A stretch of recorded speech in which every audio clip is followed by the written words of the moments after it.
नमस्कार, आप देख रहे हैं स्वदेश न्यूज का खास प्रोग्राम जनता मांगे जवाब और मैं हूं आपके साथ भागीरथ साहू। जनता मांगे जवाब में आज बात नारी शक्ति वंदन की और नए संसद भवन के अभिनंदन की। संसद से विशेष सत्र का आज एक ऐतिहासिक दिन रहा। नए संसद भवन के श्री गणेश के अवसर पर आज मोदी सरकार द्वारा महिला आरक्षण बिल को नारी शक्ति वंदन अधिनियम नया नाम देकर पेश किया गया। इस बिल के मुताबिक अब लोकसभा और राज्यों की विधानसभाओं में महिलाओं के लिए 33% रिजर्वेशन लागू किया जाएगा। इस फार्मूले के मुताबिक लोकसभा की 543 सीटों में 181 महिलाओं के लिए आरक्षित होंगी। हालांकि नारी शक्ति वंदन अधिनियम बिल का पास होने में आज की स्थिति में भी कई पेच हैं। इनसे कैसे पार पाया जाएगा, ये देखने वाली बात होगी। आपको बता दें कि संसद में महिलाओं के आरक्षण का प्रस्ताव करीब 3 दशक से पेंडिंग है। ये मुद्दा पहली बार 1974 में महिलाओं की स्थिति का आकलन करने वाली समिति ने उठाया था। 2010 में मनमोहन सरकार ने राज्यसभा में महिलाओं के लिए 33% आरक्षण बिल को बहुमत से पारित करा लिया था, लेकिन सपा और राजद ने बिल का विरोध करते हुए तत्कालीन यूपीए सरकार से समर्थन वापस लेने की धमकी दे दी थी और इसके बाद बिल को लोकसभा में पेश नहीं किया गया। दरअसल सपा और राजद महिला ओबीसी के लिए अलग कोटे की मांग कर रही थी। इस बिल का विरोध करने के पीछे सपा राजद का तर्क था कि इससे संसद में केवल शहरी महिलाओं का ही प्रतिनिधित्व बढ़ेगा। दोनों पार्टियों की मांग थी कि लोकसभा और राज्यसभा में मौजूदा रिजर्वेशन बिल में से 1/3 सीट का कोटा पिछड़े वर्गों और अनुसूचित जातियों के महिलाओं के लिए होना चाहिए और तभी से महिला आरक्षण बिल पेंडिंग है। लेकिन यह बिल हालिया होने वाले विधानसभा चुनाव और 2024 में होने वाले लोकसभा चुनाव में लागू होगा या नहीं, इस पर अभी स्थिति स्पष्ट नहीं है।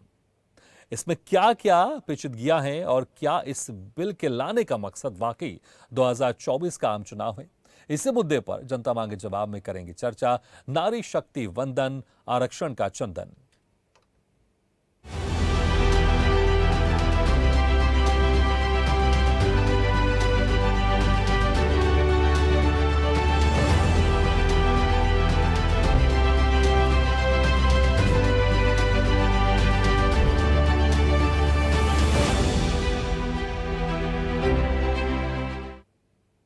महिलाओं को 33% आरक्षण दिलाने वाला बिल लोकसभा में पेश हो चुका है। इस बिल में महिलाओं के लिए विधानसभा और लोकसभा में 33% आरक्षण दिए जाने की बात कही गई है। इसके तहत अब लोकसभा की 181 सीटें महिलाओं के लिए रिजर्व हो जाएंगी। संसद के विशेष सत्र के पहले दिन केंद्रीय कैबिनेट ने जिस महिला आरक्षण बिल को मंजूरी दे दी है, वो सबसे पहले सितंबर 1996 में एचडी देवगौड़ा की सरकार ने संसद में पेश किया था। इसके बाद से लगभग हर सरकार ने इस विधेयक को पारित कराने की कोशिश की, लेकिन महिला आरक्षण विधेयक की 27 सालों की यात्रा को एक बार फिर गति मिली है। कानून मंत्री अर्जुन राम मेघवाल ने कहा कि हम ऐतिहासिक बिल लाने जा रहे हैं। अभी लोकसभा में 82 महिला सांसद हैं। इस बिल के पास होने के बाद 181 महिला सांसद हो जाएंगे। उधर प्रधानमंत्री नरेंद्र मोदी ने कहा कि नए सदन के प्रथम सत्र के प्रथम भाषण में मैं बड़े विश्वास और गर्व से कह रहा हूं कि आज का ये दिवस इतिहास में दर्ज होने वाला है। हम सबके लिए ये पल गर्व का पल है कि अनेक वर्षों से जिस महिला आरक्षण के संबंध में बहुत चर्चाएं हुई हैं, बहुत वाद विवाद हुए हैं, जो सपना अधूरा रह गया, उस पवित्र काम के लिए ईश्वर ने मुझे चुना है। एक बार फिर हमारी सरकार ने कदम बढ़ाया है। कल ही कैबिनेट में महिला आरक्षण वाले बिल को मंजूरी दी गई है। इस दौरान सदन में मौजूद महिला सांसद काफी उत्साहित दिखाई दी।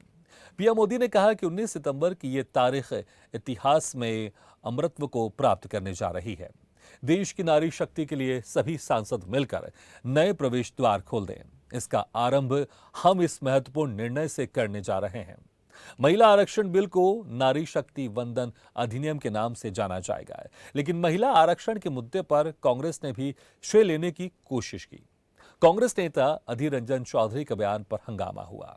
उन्होंने कहा कि मनमोहन सिंह के कार्यकाल के दौरान बिल लाया गया था, यह बिल अभी मौजूद है। इस पर गृह मंत्री अमित शाह ने कहा, हम नया बिल लाए हैं, आप जानकारी दुरुस्त कर लीजिए। लेकिन विपक्षी पार्टियों ने इसे जुमला बताया है। कांग्रेस सांसद मनीष तिवारी ने दावा किया कि महिला आरक्षण बिल में साफ लिखा है कि यह बिल परिसीमन पूरा होने के बाद लागू होगा, लिहाजा किसी भी कीमत में 2029 से पहले यह महिला आरक्षण लागू नहीं हो सकता। कांग्रेस महासचिव जयराम रमेश ने भी यही कहा कि 2024 के चुनाव से पहले जनगणना और परिसीमन होने की उम्मीद नहीं है, लेकिन नारी शक्ति वंदन आरक्षण का जो चंदन है उसमें कई तरह से पेच फंसे हुए हैं। लेकिन चुनावी चकल्लस के चलते महिला आरक्षण बिल पर जो जल्दबाजी दिखाई जा रही है और यही वजह है कि विपक्षी पार्टियां इसे भी जुमला बता रही हैं। जनता मांगे जवाब में इसी मुद्दे पर चर्चा करेंगे, लेकिन पहले सुन लेते हैं कुछ बयान।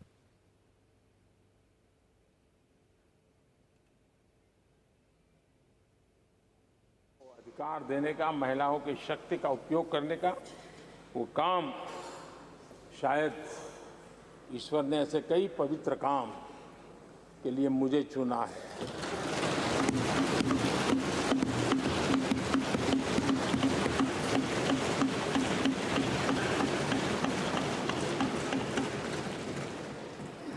एक बार फिर हमारी सरकार ने इस दिशा में कदम बढ़ाया है।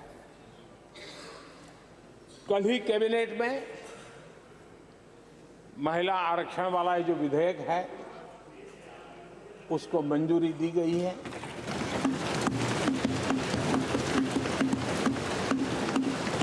आज 19 सितंबर की ये तारीख इसीलिए इतिहास में अमरत्व को प्राप्त करने जा रहे हैं। नारी शक्ति वंदन अधिनियम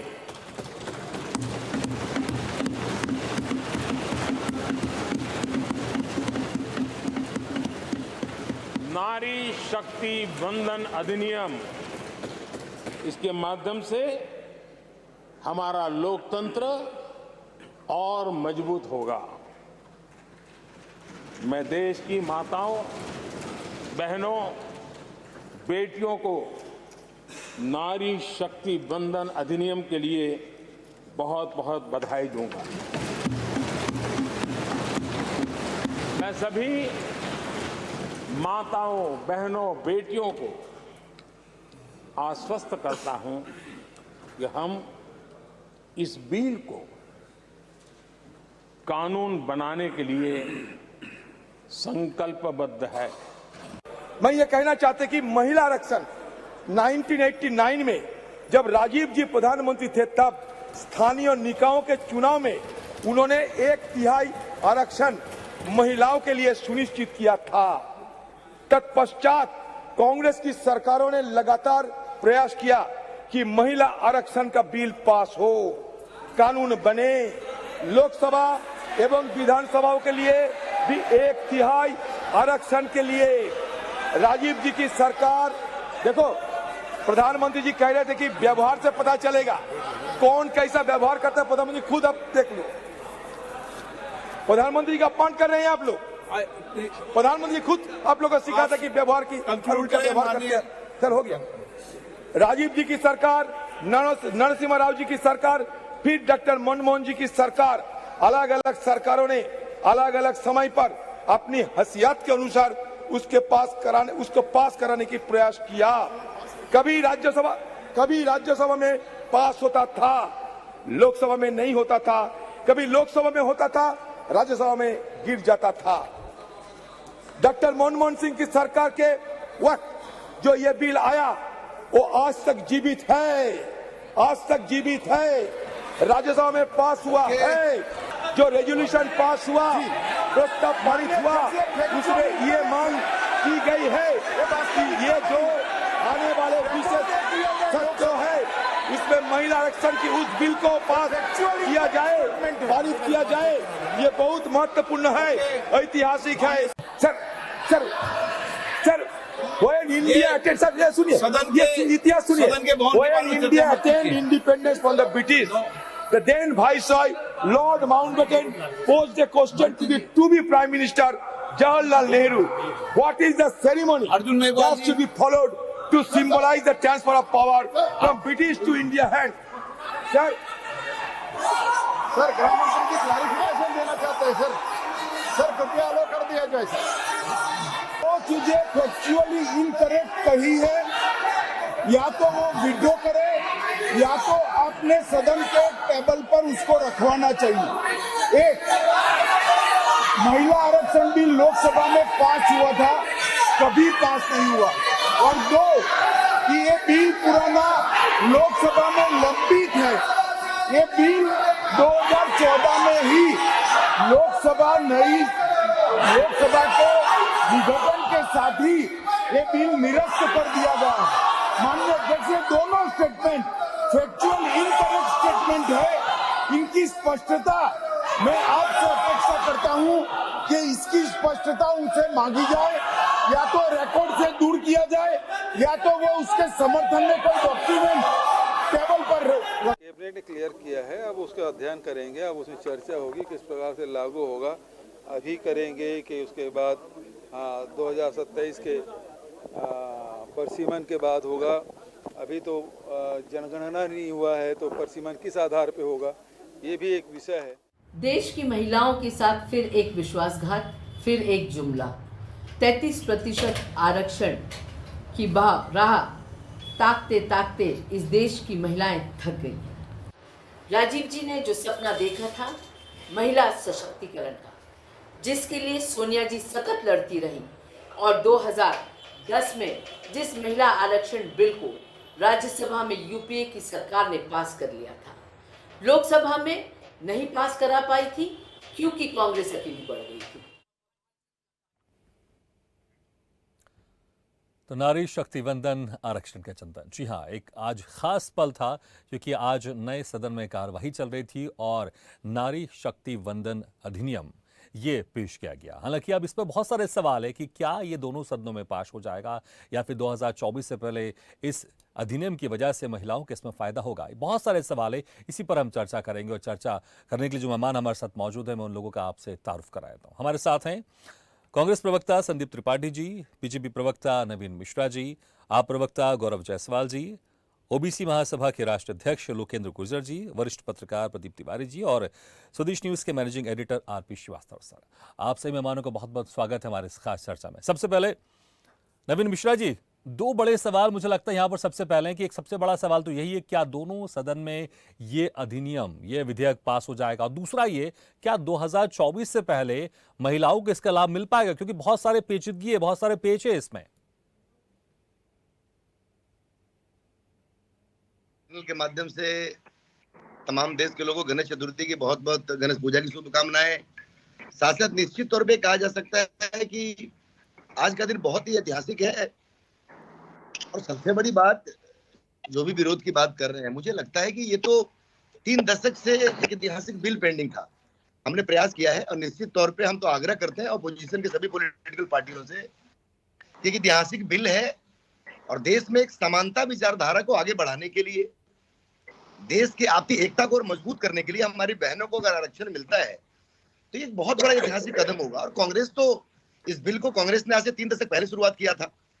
आदरणीय मनमोहन सिंह जी प्रधानमंत्री थे और ये बिल आया था। मुझे याद है कि आज के इनके इंडिया अलायंस के पार्टनर समाजवादी पार्टी अखिलेश यादव जी और राष्ट्रीय जनता दल तेजस्वी यादव जी, उनके फादर लालू यादव जी होते थे। दोनों लोगों ने, दोनों पॉलिटिकल पार्टी ने कहा कि अगर मनमोहन सरकार इस बिल को पास करने के बारे में सोचेगी तो हम सरकार को गिराएंगे और समर्थन वापस लेंगे। कांग्रेस भयभीत होकर के इस बिल से पीछे हटी। हमने प्रयास किया है और निश्चित तौर पे मुझे पूरा आशा है कि हिंदुस्तान के हर पॉलिटिकल पार्टी जो लोकसभा और राज्यसभा में है, इनका भरपूर समर्थन मिलेगा। और आदरणीय मोदी जी के नेतृत्व में इंडिया की सरकार अगर लोकसभा में ये बिल लाई है तो निश्चित तौर पे कहीं ना कहीं हमारी रणनीति का भी हिस्सा है। निश्चित तौर पे हम इसको पास कराने का प्रयास करेंगे और निश्चित पास होगा। अब जिन लोगों को विरोध करना है ये बात है, देश की जनता को भी ये समझना होगा कि महिला शब्द के ऊपर बोलना आसान है, महिलाओं के ऊपर जो कार्य करने की दिशा में जो पहल हो रही है उस पर कौन सी पॉलिटिकल पार्टी की कौन सी भाषा है, ये भी लोकसभा के अंदर में अब आने वाले समय में आप देख पाएंगे। ठीक है, लेकिन कुछ पेच अभी भी इसमें फंसे हुए हैं, जिससे आप परिसीमन के बाद इस बिल को लागू करने की बात कर रहे हैं, तो बहुत सारे पेच फंसे हुए हैं, इसको कैसे आप पूरा करेंगे? देखिए, और ऐसा ये लग नहीं सब- ठीक है देखिए, मैं आऊंगा दोबारा आपके पास, उस पर भी हम बात जी। करेंगे। पहले थोड़ा सा मैं और जी। रिएक्शन ले लेता हूं। संदीप त्रिपाठी जी, समर्थन तो आप कर रहे हैं, लेकिन श्रेय लेने की भी कोशिश कर रहे हैं आप। 3 दशक की बात की बीजेपी प्रवक्ता ने, लेकिन उसमें से 1 दशक इन्हीं की सरकार में निकल गए, और आपकी सरकार भी उसके पहले 1 दशक रही है। हर सरकार ने कोशिश की है, लेकिन कभी ये पूर्ण नहीं हो पाया। इस बार आप लोग समर्थन कर रहे हैं, क्या पूरी तरह से समर्थन कर रहे हैं, या किसी मुद्दे को लेकर, किसी पॉइंट को लेकर कहीं ना कहीं फिर आप लोग पेच फंसा देंगे इसमें? भगीरथ जी, पहली बात तो जो 1 दशक की बात कही, 1 दशक नहीं सर, हम अटल बिहारी वाजपेयी जी को भूल जाते हैं। वो 16 साल 1 महीने 13 दिन भारतीय जनता पार्टी की सरकार इन 30 सालों में रही है, 3 दशक में, यानी आधा से ज्यादा समय इन्होंने सत्ता में बिताया है। लेकिन आज जिस तरीके से ये लेके आ रहे हैं, बिल्कुल उसका स्वागत कर रहे हैं। और लेकिन उसमें 2-3 चीजें ये समझ में नहीं आ रही है कि आप एक नया बिल लेके आते हैं, जबकि वो राज्यसभा में जो भी बिल पास होता है वो कभी जो है खत्म नहीं होता है। अगर वहां से पास तो बिल ऑलरेडी रहे। अगर आप सचमुच महिलाओं के हित लेकिन गृह मंत्री ने संसद में कहा कि 2014 में वो बिल खत्म हो चुका था। मैं क्लियर कर देता हूँ। जिस बिल की बात अमित शाह जी कर रहे हैं, देखिए इन लोगों का इतिहास रहा है झूठ बोलने का और जुमला फेंकने का। यही अमित शाह जी है। 15 लाख के बारे में इन्होंने ही कहा था कि वो तो जुमला था। तो कल को फिर कह सकते हैं चुनाव जीतने के बाद ये तो जुमला था, हमने कर दिया, फिर एक अमेंडमेंट ला देंगे। अगर आपकी इनकी नियत होती, जब ये बिल आया था, अभी राजद और सपा की बात कर रहे हैं, अरे आदित्य योगीनाथ जी को भूल गए क्या? उनका बयान मैं बताऊं, उन्होंने कहा था कि कांग्रेस की गंदगी को भाजपा को उठाने की क्या जरूरत है? अगर पार्टी में आंतरिक लोकतंत्र है तो पहले पार्टियां अपने अंदर बात करें। तो क्या योगी जी उस समय जब सांसद रहते हुए ये बातें कही थी, तो क्या पार्टी के अंदर भाजपा ने बातें कर ली क्या? बातें कहां पर हुई, कब हुई, यह बताने का कष्ट करें। दूसरी बात, ये महिला विरोधी रहे हैं और आज भी की महिला विरोधी मानसिकता है, क्योंकि अमनवादी देखिए संदीप जी, आप लोग के पास भी बहुत सारा समय था। अगर 2010 में राज्यसभा में पास हो गया था, उसके बाद तकरीबन 3.5 साल 4 साल आपके पास भी थे। दोबारा आपने कोशिश नहीं की उसको पास करवाने के लिए? पास करवा देते भाई, जो क्रेडिट आप लोग अभी ले रहे हैं वो क्रेडिट आपके नाम ही हो जाता। मैं उसको बिल्कुल क्लियर कर रहा हूँ। आप बात आ जाए जो मैं कहना चाह रहा हूँ। मैं 3 महत्वपूर्ण बिंदु इसलिए रखना चाहता हूँ कि आज से जो इनका मात्र संगठन है, आज तक किसी महिला को ये अपना प्रमुख नहीं बना पाए। भाजपा तो उसकी पिद्दी भर मात्र है, उसका एक अनुशासित संगठन है। और दूसरी चीज सर, ये वही लोग हैं, जब मणिपुर में 2 महिलाओं को नग्न करके घुमाया जाता है, तो इनका जब जो है सीएम एक ट्वीट करता है कि उसमें ये तो 2 घटनाएं जागृत लोगों के बीच में आ गया है, इस तरीके की सैकड़ों घटनाएं हुई हैं। उस ट्वीट को ये डिलीट कराते हैं। दूसरी बात, हाथरस की घटना हमको याद कर लेना चाहिए। संदीप जी, आप फिर बीजेपी आप आरोप लगा रहे हैं। मैं तो कह रहा हूं आपके पास अच्छा मौका था। 2010 में आप राज्यसभा से इस बिल को पास करवा चुके थे। आप फिर से आप राज्यसभा में हो गया था, लोकसभा में नहीं हो पाया। आपके पास समय था, 3.5-4 साल थे आपके पास। आप फिर से आप पेश करके इसको पास करवाते, आप क्रेडिट आपके नाम ही हो जाता। बड़ी विनम्रता से मुझे 3 पॉइंट रख लेंगे, मैं आपके जवाब दे के तभी नहीं, लेकिन आप यहाँ वहां जा रहे हैं ना, सीधे मुद्दे पे आइए ना। समय वहां पर सीमित रहता है, सीधे मुद्दे पे आइए ना। अरे मैं बाहर नहीं जा रहा हूँ। हाँ, मैं सिर्फ कहना चाहता हूँ कि वही लोग हैं जो चिन्मयानंद स्वामी, चाहे वो कुलदीप सेंगर हो, चाहे हाथरस की घटनाएं हो, ये महिलाओं के साथ आरोपियों को बचाने का काम करते हैं। चाहे कठुआ के रेप के आरोपियों के सामने में रैली निकालने की बात हो। दूसरी बात, अभी आपने कहा कि आप राज्यसभा में पास करा दिए, जो लोकसभा में जो है आप इसको पास कराने के लिए दोबारा प्रयास क्यों नहीं किए? सर, मैं एक बात जानना चाहता हूँ, जब आज भारतीय जनता पार्टी इस बिल को लेके आ रही है, उस समय भी एक विहिप जारी हुआ था राज्यसभा में, इन्होंने उस विहिप के तहत उसका समर्थन किया था और 186 के उसमें वो पास हुआ था। मतलब 1 लोग खिलाफ में थे, 186 लोग उसका समर्थन किए थे। क्या ये लोकसभा में इन्होंने अपना समर्थन, वो जो समर्थन देने की बात कही थी, वो समर्थन क्यों आपने विड्रॉ कर लिया? क्यों आपके कुलदीप जो है आदित्य योगीनाथ जैसे सांसद इसका विरोध करने लगे? आप आप कह रहे अरे हैं कि भैया, सरकार आपके गिर साथ जो जाती। सहयोगी पार्टी थी उसने कहा था अगर आप इस बिल को लेकर आएंगे लोकसभा में, चाहे आरजेडी हो या सपा ने, तो हम समर्थन वापस ले लेंगे, तभी आप लोकसभा में लेकर नहीं आए। ठीक है गौरव जायसवाल जी, आखिर आपको क्या परेशानी हुई इस बिल से? आपकी नेता कह रही है आतिशी जी कि ये तो मूर्ख बनाने वाला विधायक है महिलाओं को। जी क्यों भैया, क्यों क्यों इस विधेयक से मूर्ख क्यों क्यों बनाने वाला विधेयक बता रहे हैं आप इसको? आप 3 दशक से पेंडिंग पड़ा है ये बिल। एक सवाल तो जी भगीरथ भाई, मैं एक सवाल तो ठीक है, मैं आऊंगा संदीप जी आपके पास। ठीक है, दूसरे को भी सुन लेते हैं आप। अरे भाजपा नहीं, बहुत देर से आप बोल रहे थे, नेक्स्ट टाइम में जब आपके पास आऊंगा तब बोलिएगा आप। ठीक है गौरव जी। क्या जी भगीरथ भाई, पहली बात तो ये है कि इस तरह का जो बड़ा परिवर्तन है, महिला आरक्षण जो है वो बिल्कुल एक ऐतिहासिक कदम है और इस पे किसी को कोई डाउट नहीं है। हमारी पार्टी जो है वो बहुत प्रोग्रेसिव प्रगतिशील विचारों की पार्टी आतिशी है। जी ने कहा है महिलाओं को मूर्ख बिल्कुल, बनाने वाला ये विधेयक है। बिल्कुल मैं उस पे ही आ रहा हूँ, मैं आपकी बात को पे ही आ रहा हूँ कि हमारी पार्टी का कहना ये देखिए, अभी तक पहले तो सरकार ने इसका ड्राफ्ट बहुत लेट अवेलेबल करवाया। ये इसमें चर्चा लगातार कई दिनों से चल रही थी, तो अब जब ड्राफ्ट अवेलेबल हुआ है तो उस ड्राफ्ट पे ये हमारा रिएक्शन है। और वो ये है कि ड्राफ्ट ये कह रहा है बिल का कि तो पहली बात है कि प्रिंसिपली महिलाओं को आरक्षण मिलना चाहिए, इसके हम समर्थक हैं और इसमें कोई डाउट नहीं। लेकिन इस पर्टिकुलर बिल में जिस तरह से इन्होंने ये बात मेंशन करी है कि पहले डिलिमिटेशन होगा और डिलिमिटेशन होने के बाद फिर आरक्षण लागू होगा। अब डिलिमिटेशन होने के पहले जनगणना करानी पड़ेगी और पहले जनगणना होगी, उस जनगणना के आधार पर डिलिमिटेशन होगा और उस डिलिमिटेशन के आधार पे उसके बाद फिर महिला आरक्षण लागू होगा। इस हिसाब से जिस समय पे हम बैठे हैं, मैं आपको एक उदाहरण बताता हूं। हमारी एमसीडी के डिलिमिटेशन सरकार ने कराई थी। भारतीय जनता पार्टी डरती थी आम आदमी पार्टी से और उनको लग रहा था कि वो आम आदमी पार्टी को हरा नहीं पाएंगे एमसीडी में, तो उन्होंने उसके चुनावों को डिले कराने के लिए एमसीडी की सारी बॉडीज को मिलाकर के एक बॉडी बनाई, फिर से डिलिमिटेशन कराया और उसके बाद फिर चुनाव कराए। उस पूरी प्रक्रिया, हालांकि हमने उसमें भी हरा दिया इनको, भारतीय जनता पार्टी को, लेकिन इस पूरी प्रक्रिया में 6 महीने से ज्यादा सिर्फ और सिर्फ दिल्ली के म्युनिसिपल एरिया के डिलिमिटेशन में लगे थे। तो जब आपको पूरे देश में डिलिमिटेशन की प्रक्रिया कराने की स्थिति आएगी, उसके पहले आपको जनगणना करानी पड़ेगी जिस आधार पे आपको डिलिमिटेशन कराना है। तो इससे ये बात बिल्कुल साफ तौर पे स्पष्ट होती है कि आज के समय में जब ये बिल लेकर के आ रहे हैं, तो आने वाले 3-4 साल तो कम से कम 2-3 साल 4 साल के पहले महिलाओं को आरक्षण मिल जाना एक बहुत दूर का सपना दिखाई दे रहा है।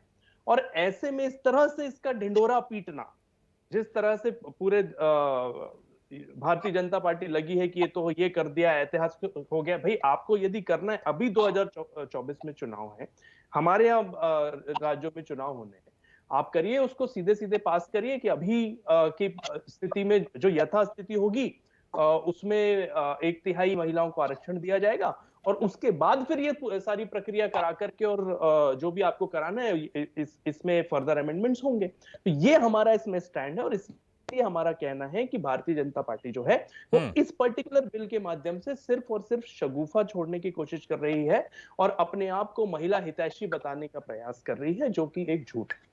ठीक है लोकेन जी, क्या आपको भी लगता है कि जिस तरह से अभी बिल इसमें पेश किया गया, अभी तो चर्चा होगी, फिर पास होगा, फिर कब तक इसमें महिलाओं को इसका फायदा मिल पाएगा ये तो देखने वाली बात होगी, लेकिन क्या अभी जो बिल पेश हुआ है और इसके जो टर्म्स एंड कंडीशन है उससे आप खुश हैं, या फिर इसमें आप जो मांग कर रहे थे बहुत लंबे समय से? क्योंकि अगर हम देखें जब 2010 में जब ये बिल लाया गया था मनमोहन सरकार में, तो ओबीसी को इसमें एक अलग से आरक्षण दे महिलाओं के, इसको लेकर भी तमाम चर्चा हुई थी और कहीं ना कहीं ये बिल उसमें पास नहीं हो पाया था। तो अभी जो टर्म्स एंड कंडीशन है, क्या उससे आप खुश हैं या इसमें कुछ और फेरबदल होना चाहिए? बिल्कुल, जिस तरीके से बिल लेके आए हैं, हम चाहते हैं कि महिलाओं के लिए अलग से रिजर्वेशन होनी चाहिए, हम उसके समर्थन हैं। लेकिन हम चाहते हैं कि कोटा में भी कोटा होना चाहिए। यदि उस कोटे में जाएंगे कौन अंदर? क्या उसमें पिछड़ों की महिलाएं सांसद विधायक बनेंगी? क्या उनमें दलितों की महिलाएं विधायक सांसद बनेंगी? क्या उनमें आदिवासियों की महिलाएं दलित सांसद बनेंगी? ये हमारे लिए विषय है। ये पहले भी ये मांग उठी थी, जब बिल आया था संसद में, तब भी हमारे सांसदों ने, पिछड़ा वर्ग के नेताओं ने, आदिवासी नेताओं ने, दलित नेताओं ने इस बात को पुरजोर समर्थन किया था कि रिजर्वेशन यदि आप इसमें लागू 33% दे रहे हो तो उसमें ओबीसी, एससी, एसटी की महिलाओं के लिए भी अलग से एक रिजर्वेशन करिए, उसके साथ ही ये रिजर्वेशन मान्य होगा। इसके अलावा हम इसको मान्य बिल्कुल नहीं करेंगे। हम मांग नहीं करते हैं, हमारा अधिकार है, हम ये लेके रहेंगे और उसके लिए ओबीसी महासभा को जो करना पड़ेगा वो करेंगे।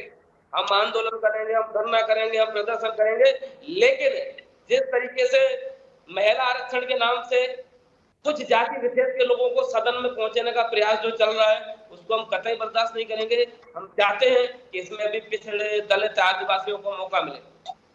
ठीक है। अच्छा, दूसरी चीज और मैं कहना चाहूंगा, बोलिए। इसकी तैयारी हम कर चुके हैं, ओबीसी महासभा इसकी तैयारी कर चुकी है।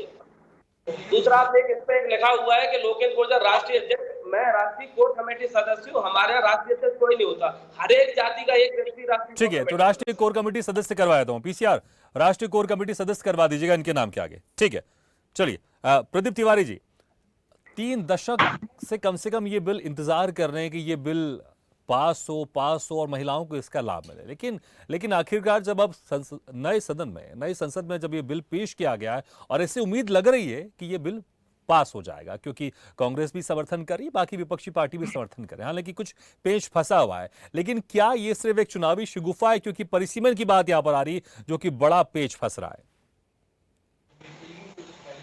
निश्चित तौर पर देखिए, बहुत दिनों से संघर्ष कर रही थी महिलाएं देश की, और उनका ये प्रयास था कि 33% आरक्षण हमको सब जगह मिलना चाहिए। और कई बार कई सरकारें, स्टेट की जो सरकारें थे, जिला पंचायत, ग्राम पंचायत स्तर पे सरकारों ने आरक्षण दिया भी था, लेकिन जो आरक्षण लोकसभा और विधानसभा में मिलना था वो नहीं मिल पा रहा था। पिछली बार जब कांग्रेस ने इस बिल को लाया था तो कांग्रेस की मंशा रही होगी बिल लाने की, लेकिन कांग्रेस को लोकसभा के माध्यम से लाना चाहिए। राज्यसभा उनको ये तैयारी कर लेनी चाहिए कि जब हम इतने घटक दलों के साथ है तो उनसे चर्चा करके और फिर बिल को ले आते।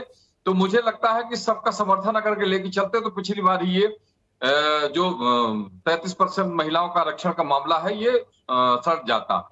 लेकिन मुझे लगता है कहीं ना कहीं कुछ कांग्रेस के और जो गठबंधन दल है उनका उस तरीके का प्रयास नहीं रहा जैसे आज बीजेपी ने किया है। बीजेपी भी आज घटक दलों के साथ सरकार बनाई हुई है और बीजेपी ने इस बार ये प्रयास किया। बीजेपी का आप देखिए, जितने मैनिफेस्टो में इन लोगों ने बात करी थी, धारा 370 का मामला हो, राम मंदिर का मामला हो, वो सारे मुद्दे धीरे धीरे करती चली जा रही। उसमें एक आरक्षण बिल का भी था। तो मुझे लगता है कि जो आरक्षण बिल है 33% महिलाओं का, इसमें ये बेनिफिट, चूंकि आने वाले समय में लोकसभा का चुनाव है और कई राज्यों में इसकी विधानसभा का चुनाव,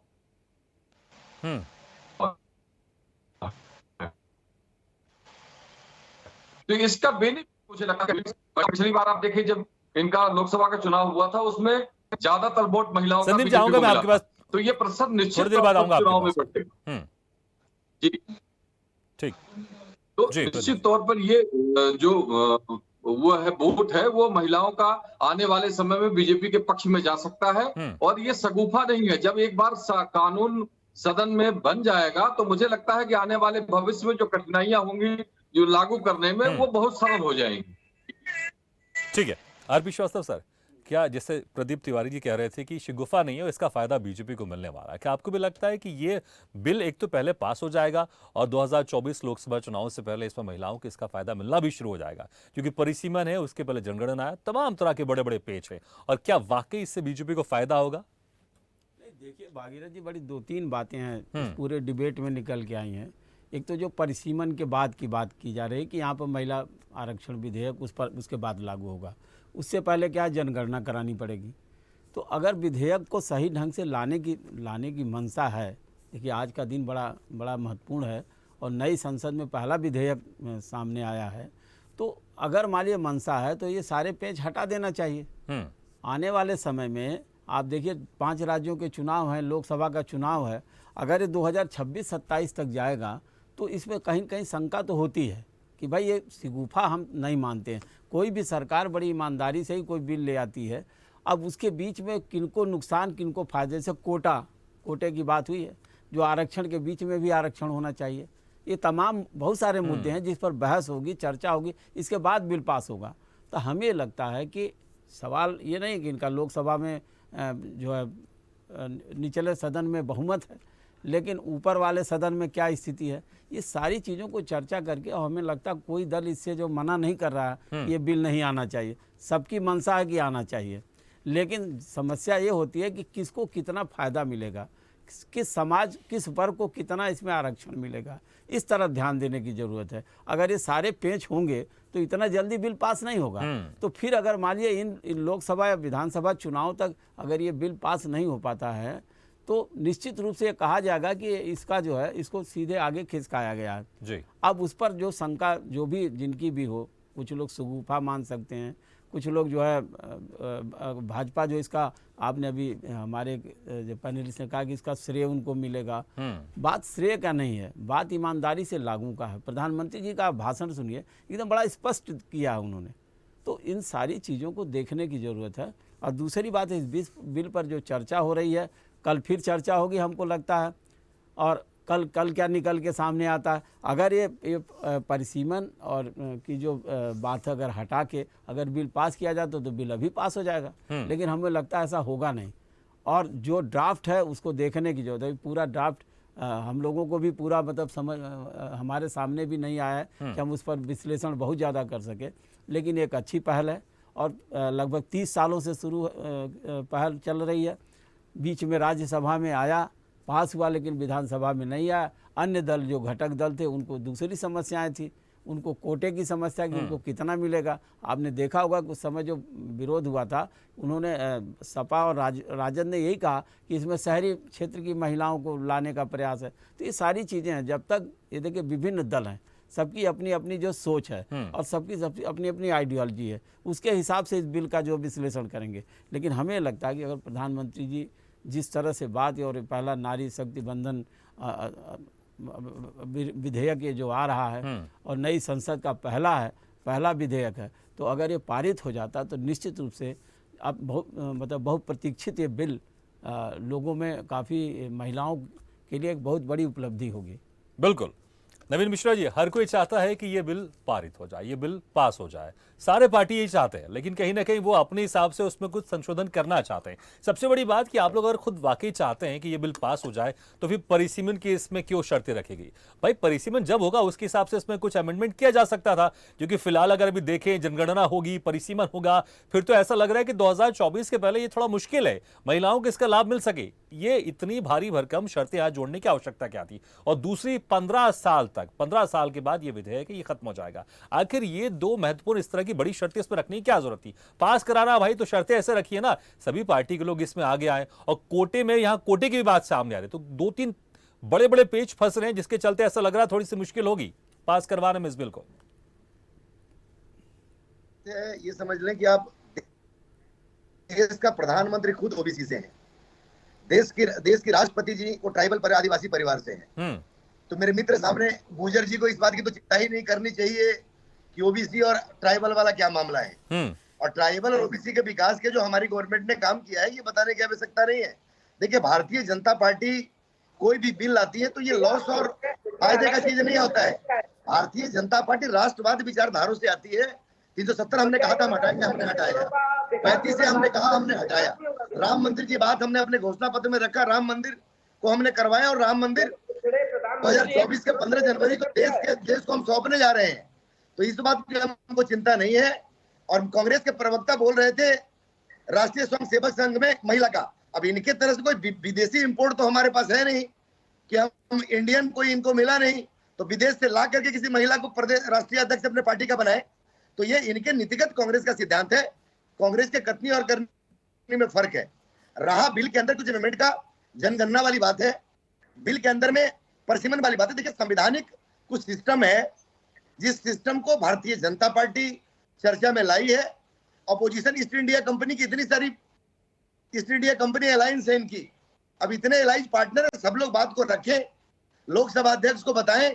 नवीन जी, लेकिन अगर वाकई आप चाहते हैं 2024 से पहले ये लागू हो जाता और इसमें महिलाओं को लाभ मिलता तो थोड़ा पहले ले आते भाई। ऐन वक्त में क्या जरूरत है? अगर देखेंगे मुश्किल से 1 साल का भी वक्त नहीं बाकी है, लोकसभा चुनाव में? ऑपोजिशन के मित्रों को देश के जनता के लिए नहीं काम करना है। इनको सत्ता कैसे मिले, मोदी जी को कैसे सत्ता से हटाया जाए, चंद्रयान कैसे पहुंच गया, इनकी इस बात की इनकी ज्यादा चिंता रहती है। लेकिन भारतीय जनता पार्टी और उसके प्रधानमंत्री या उसके अलाइज पार्टनर हम ये नहीं सोचते हैं।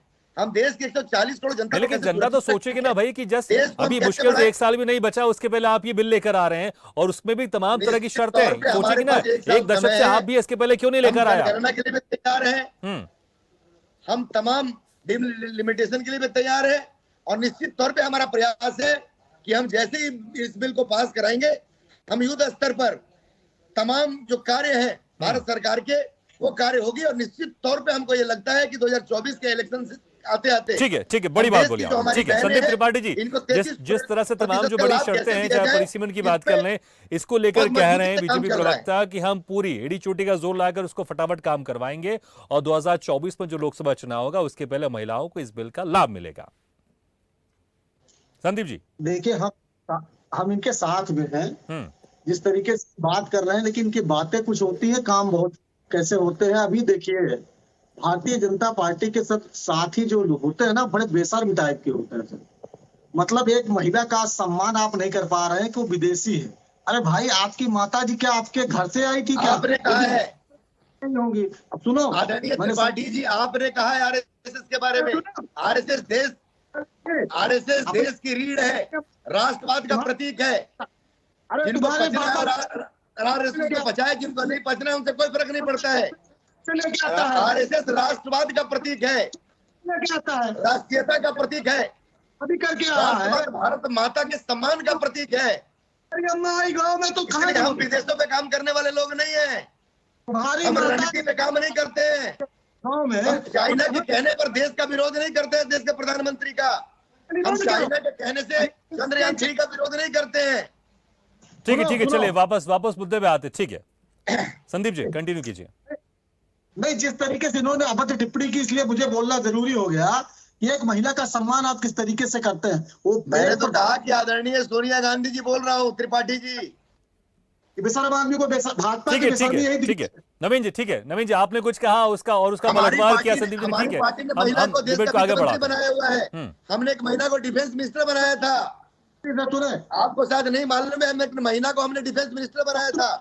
आज हमारी महिला देश की वित्त मंत्री है, पूरी फाइनेंस मिनिस्ट्री उनके पास है। नवीन जी ठीक है, थोड़ी सी आवाज में प्रॉब्लम भी है संदीप त्रिपाठी जी की, इसमें थोड़ा सुन लेते हैं उनको सुन लेते हैं। संदीप धन्यवाद।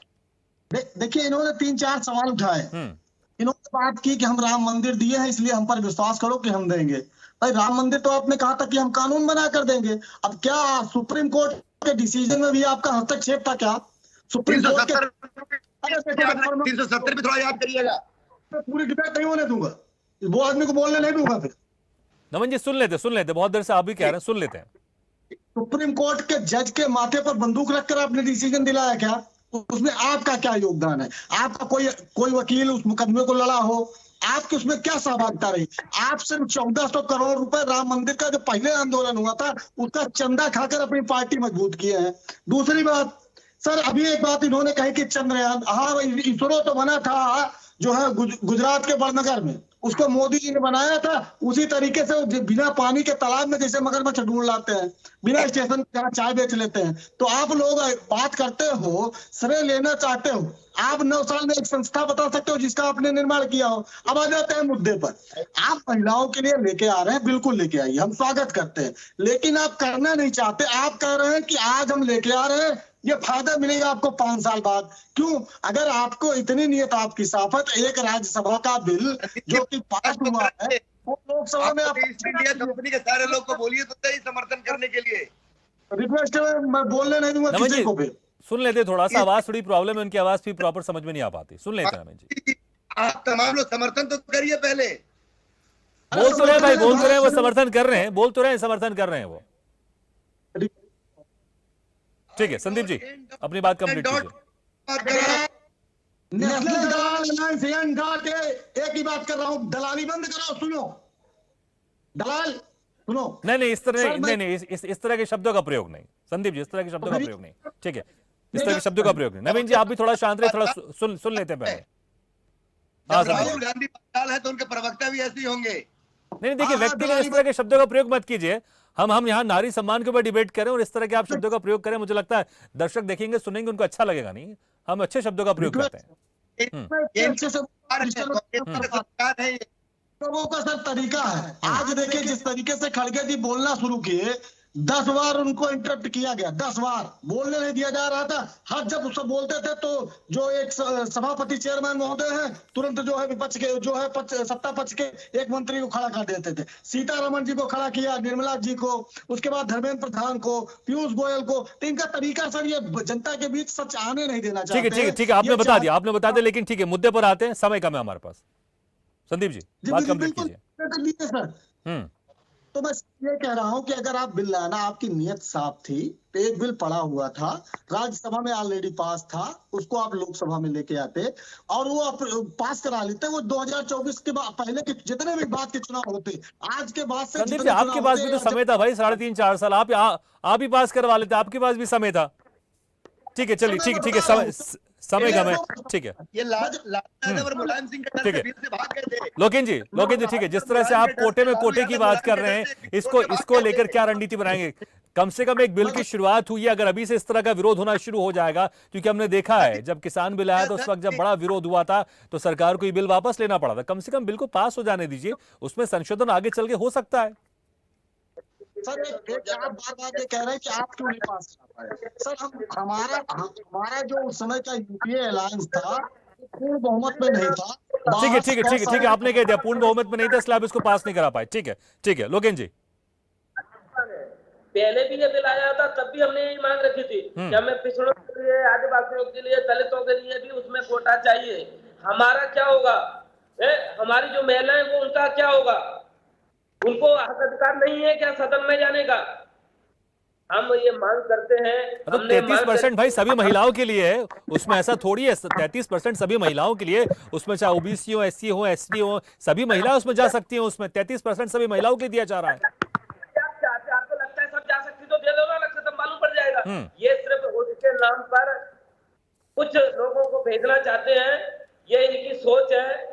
हम ये मांग करते हैं, जैसे कि बीजेपी के प्रवक्ता कह रहे थे इस देश के प्रधानमंत्री ओबीसी से आते हैं, तो मैं हमारे ओबीसी के प्रधानमंत्री जो है माननीय नरेंद्र दामोदर दास मोदी जी से मैं अनुरोध करता हूं, निवेदन करता हूं, इस देश की सबसे बहुसंख्यक जनसंख्या ओबीसी की आपसे बड़ी उम्मीद है, आपसे मांग है कि आप पिछड़ों के साथ न्याय करिए। इन दलितों की, इन आदिवासियों की आपसे बड़ी मांग है कि आप इनके साथ न्याय करिए और इनको भी इस रिजर्वेशन में 33% में कोटा दीजिए। सच में यदि आप ये कर देंगे तो मैं आपसे वादा करता हूँ ओबीसी एससी एसटी आपके साथ खड़ा रहेगा। यदि आप ये लागू नहीं कर सकते हैं तो अरे लोकेन भाई फर्जी ओबीसी है, जब आपको वोट लेना होता है, लेकिन आप ओबीसी के जैसे नहीं हो। ठीक है प्रदीप जी, क्या कोटे में कोटा ये मामला फंसने वाला है? क्योंकि 2010 में भी यही मामला फंसा हुआ था कि कोटे में कोटा चाहिए, इसी कारण 2010 में राज्यसभा से पास हो गया, लेकिन लोकसभा में पास नहीं हुआ था।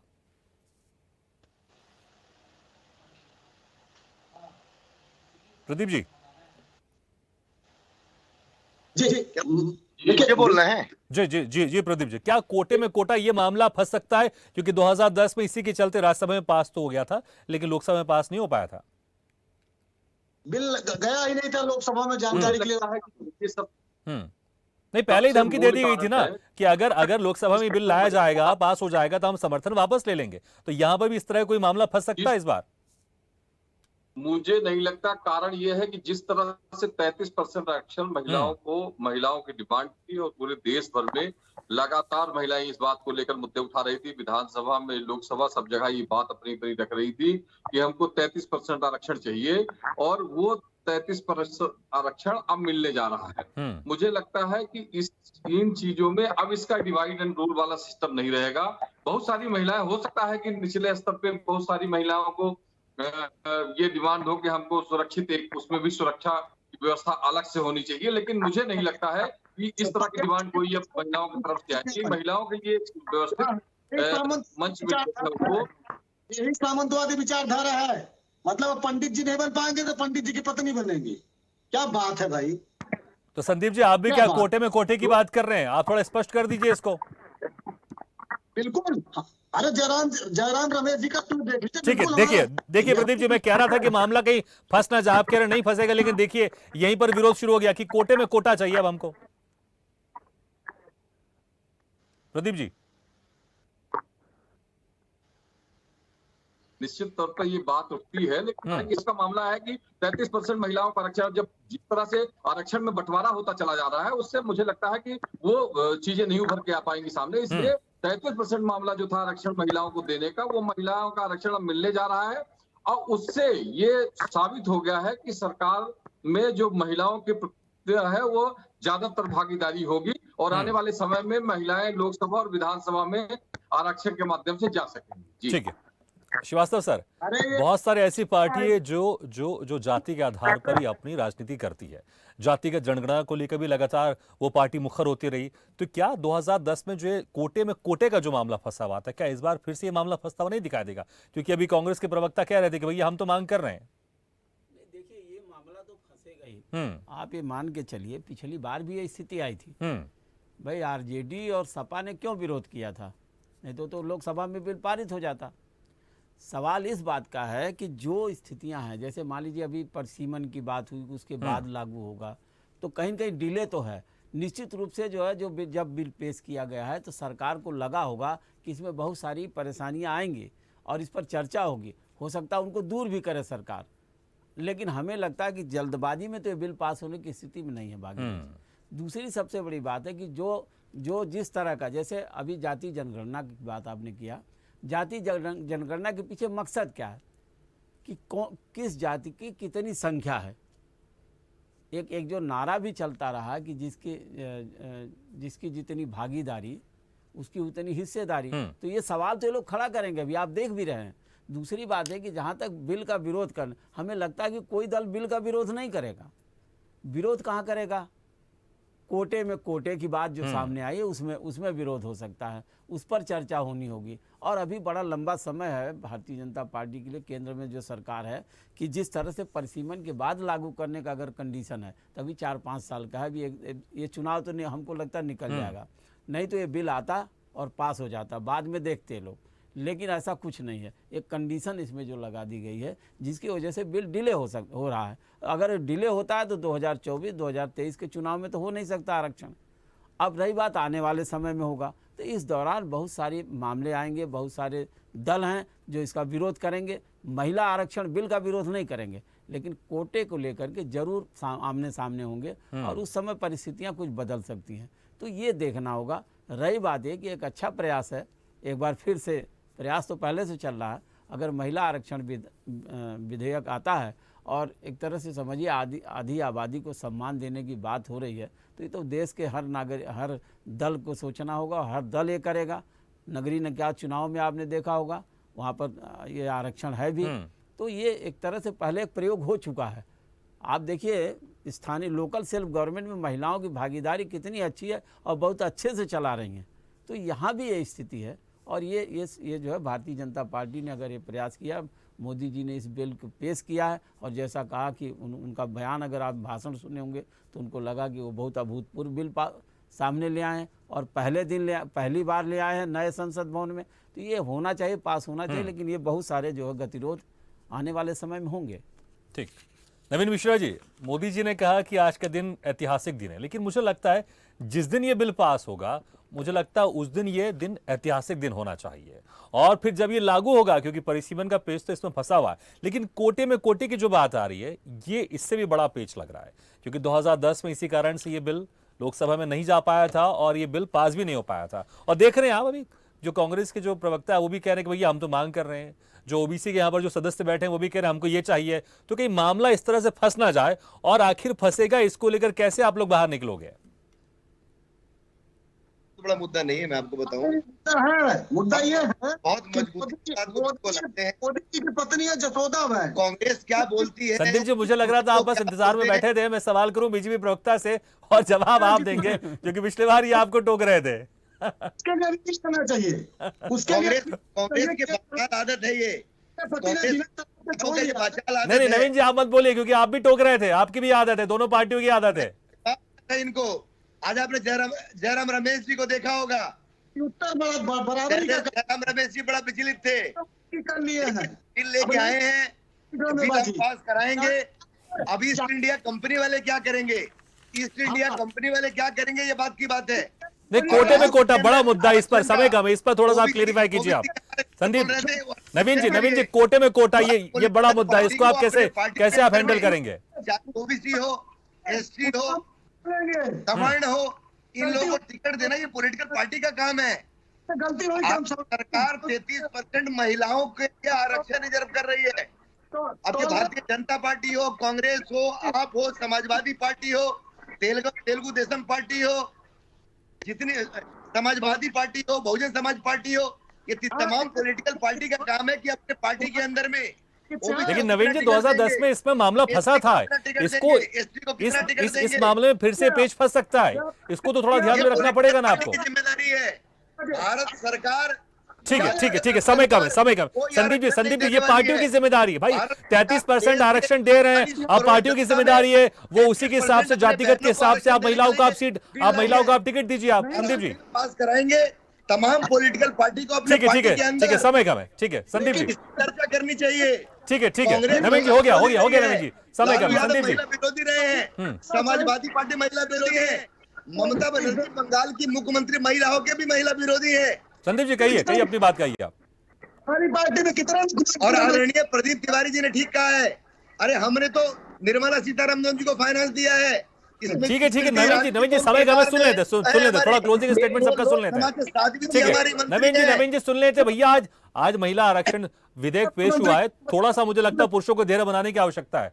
ठीक है संदीप जी, महिला आरक्षण आया है देश के नवीन जी हो गया, ठीक है मैं संदीप जी से पूछ रहा हूँ। संदीप जी अपनी बात रखिए। आरक्षण देने की वो है अपोजिशन हम पॉलिटिकल पार्टियों को। नवीन जी भाई थोड़ा शांत हो जाइए नवीन जी आपने अपनी बात रख दी है भाई। पार्टियां सोचे नवीन जी आपको मेरी आवाज सुनाई दे रही है? नवीन जी हो गया ठीक है हो गया संदीप जी अपनी बात रखिए। जातिगत आधार पर आरक्षण होती है नौकरियों में, संदीप संसद को चलाने नवीन जी समय नहीं है भाई, आप अकेले बोलते रहे, कैसे चलेगा? नवीन जी आपको मेरी आवाज आ रही है क्या? पीछे से चाहूंगा थोड़ा इनकी आप आवाज डाउन कर दीजिए। संदीप जी अपनी बात रखिए फटाफट। देखिए जिस तरीके से भी हम बार बार कह रहे हैं, हमारी पार्टी का ऑफिशियल स्टैंड है, हमारे बहुत सारे पुराने नेता चाहे अटल बिहारी वाजपेयी रहे हो या डी देवगौड़ा रहे हो या हमारे मनमोहन सिंह रहे हो, सभी ने प्रयास किया। हम चाहते हैं कि बिल आए, लेकिन बिल की जो मूल कोटे में भी आप पड़े रहेंगे, इसको थोड़ा सा क्लियरिफाई कर दीजिए आप। नहीं, किसी के अधिकारों का हनन ना हो, ये मैं बार बार कह रहा हूँ किसी भी। और अभी जातिगत आरक्षण की बात कर रहे हैं, अगर जातियों के आधार पर भेदभाव होगा तो जातिगत आरक्षण मिलेगा। चलिए ठीक है ठीक है मुझे लग रहा है कि ये बड़ा पेच है, एक परिसीमन का पेच है और कोटे का बड़ा पेच है। ठीक है लोगेन जी समय खत्म हो गया, माफी चाहूंगा, अब दोबारा मैं आपके पास नहीं आ पाऊंगा। बहुत बहुत शुक्रिया आप सभी मेहमान होगा, संदीप जी, नवीन जी, गौरव जायसवाल जी, लोकेन गुर्जर जी, प्रदीप तिवारी जी और आरपी श्रीवास्तव सर, बहुत बहुत शुक्रिया हमारे इस खास चर्चा में शामिल होने चाहिए। तो नारी शक्ति वंदन आरक्षण का चंदा, जी हाँ, पिछले 3 दशक से कम 27 से 30 साल हो गए, यहां पर हर कोई चाह रहा था कि महिला आरक्षण विधेयक लोकसभा से राज्यसभा से पास हो जाए। बहुत बार कोशिश की गई, जो भी सरकार आई उसने कोशिश किया, लेकिन ये कोशिश कभी पूरी नहीं हो पाई। 2010 में राज्यसभा से पास हो गया था, ऐसा लगा कि इस बार महिला आरक्षण विधेयक ये पास हो जाएगा, लेकिन फिर नहीं हो पाया। उसके बाद 2014 में बीजेपी की सरकार आई, बहुत लंबे समय के बाद अब ये बिल, इसका नाम बदला गया है, अब नारी शक्ति वंदन कर दिया गया है। अब देखना होगा इसमें जो पेच फंस रहे हैं, चाहे परिसीमन की बात हो रही है या कोटे में कोटी की बात हो रही है, बीजेपी की सरकार कैसे सभी दलों के सहमति के साथ इस बिल को पेश करके इसको पास करवा पाएगी। पेश तो हो गया, अब इसको पास कैसे करवा पाएगी। और जो समय वाली बात चल रही है, परिसीमन की बात चल रही है, उसके पहले जनगणना होगी, कब कैसे ये कितनी तेज गति से काम पूरा हो पाएगा, ताकि 2024 के पहले ये आरक्षण जो अगर पास हो जाता महिला विधेयक बिल, इसमें किस तरह से महिलाओं को फायदा होगा, ये देखने वाली बात होगी। उसके बाद फिर राजनीतिक फायदा किसको होगा, ये भी देखने वाली बात होगी। इसलिए क्रेडिट लेने की होड़ यहां पर मच गई, चाहे बीजेपी हो चाहे कांग्रेस की हो। इसी के साथ हमारे इस खास पेशकश में फिलहाल इतना, लेकिन खबरों का सिलसिला लगातार जारी है। आप देखते रहिए स्वदेश न्यूज है, सबसे पहले देश। ऐसे ही वीडियो के लिए लाइक करें, शेयर करें, फॉलो करें और यूट्यूब पर जाकर सब्सक्राइब करें और बेल आइकन को दबाना ना भूलें। और ताजा तरीन अपडेट के लिए स्वदेशलाइव.com पर जरूर जाएं।